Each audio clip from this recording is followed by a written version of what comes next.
अभी ईडी क्या किसी विपक्षी नेता पर जांच नहीं कर सकती है? विपक्षी नेता आखिर इतना माहौल बनाने की जरूरत क्या थी? रागिनी जी, ये बात समझ में नहीं आ रही है। ईडी अगर आपको कोर्ट से समन पर रोक लगाया होता, फिर भी ये सब कुछ किया ईडी की तरफ से हो रहा होता तो समझ में आता।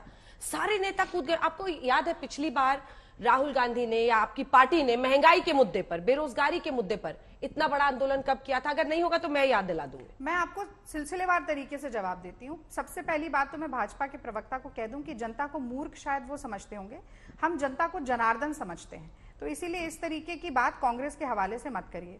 अब पूरा एक बड़ा प्रकरण मोतीलाल वोरा जी के हवाले से आज संबित पात्रा जी ने प्रस्तुत किया, जो व्यक्ति आज इस दुनिया में ही नहीं है, जिनको बुलाकर बातचीत ही नहीं की जा सकती, उनके हवाले से एक बड़ा अच्छा दृष्टांत बनाकर भारतीय जनता पार्टी तो का ये बंगारू लक्ष्मण जी अभी मेरे बगल में बैठे हुए हैं। बीच में नहीं बोली आपकी, मैं बीच में नहीं बोली।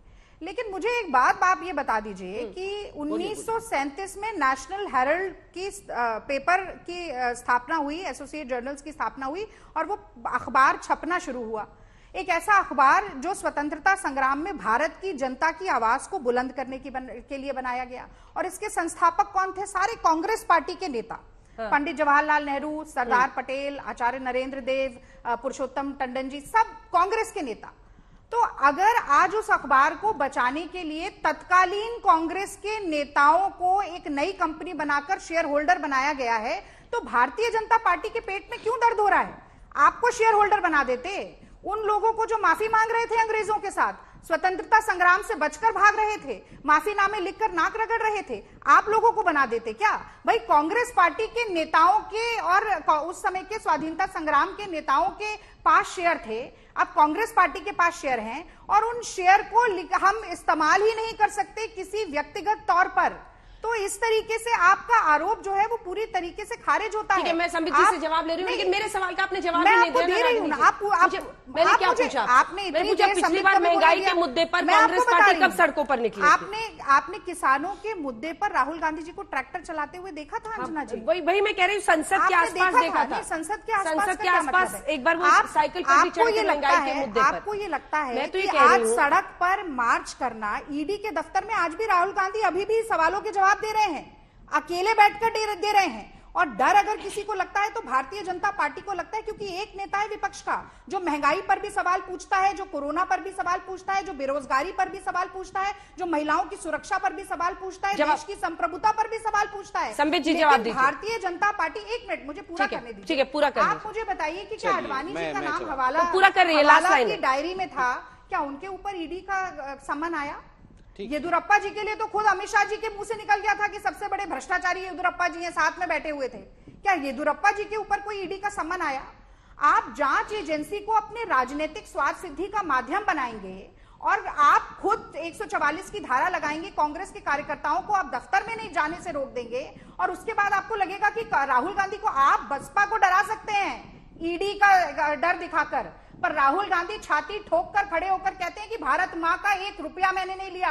आप राहुल गांधी और कांग्रेस पार्टी को नहीं डरा सकते। ठीक है, जवाब दीजिए संबित जी, आप लोग डरे हुए हैं राहुल गांधी से। अंजना जी,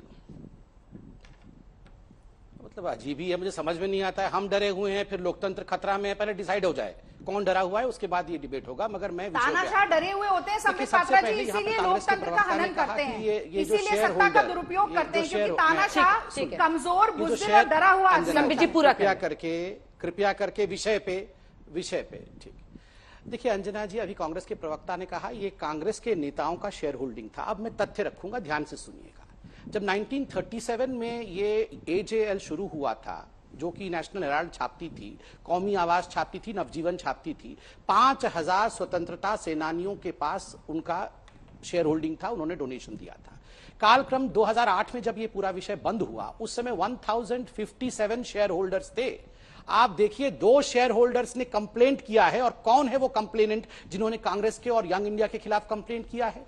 पूर्व मंत्री लॉ मिनिस्टर शांति भूषण जी और मार्कंडेय काटजू, जो कि हाई कोर्ट में चीफ जस्टिस और बाद में सुप्रीम कोर्ट में जस्टिस रहे हैं। उन्होंने कहा कि हम 1057 जो शेयर होल्डर्स थे, उनके कंसेंट के बिना चोरी छिपे किस प्रकार से ये शेयर एजेएल से ट्रांसफर करके यंग इंडिया में दे दिया गया। आपने तो कंसल्ट ही नहीं किया 1057 शेयर होल्डर्स को। तो ये किसी की बपौती नहीं थी, ये शेयर होल्डिंग कंपनी थी, शेयर होल्डर से पूछना था कि इस शेयर का हम करें क्या, नंबर 1। नंबर 2, कांग्रेस के प्रवक्ता सुबह से कह रहे हैं ये इतना महत्वपूर्ण अखबार था जो हमारे स्वतंत्रता सेनानी चला रहे थे, इसलिए कांग्रेस ने बचाया क्योंकि ये अखबार बड़े महत्व था।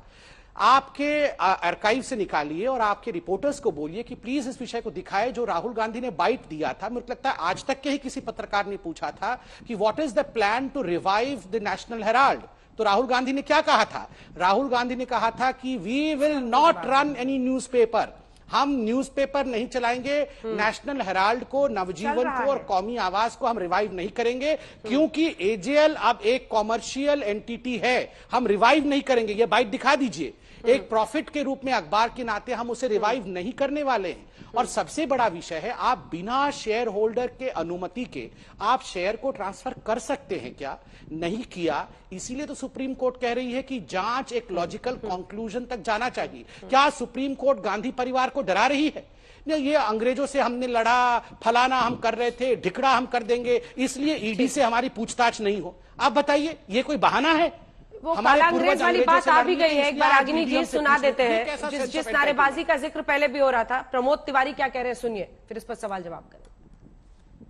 हमारा विश्वास कि हम सत्याग्रह के ढंग से, जैसे गांधी लड़ा था अंग्रेजों के खिलाफ, वैसे गांधी के नेतृत्व में हम इन काले अंग्रेजों के खिलाफ लड़ेंगे और तब तक लड़ेंगे जब तक ये सत्ता नहीं छोड़ते।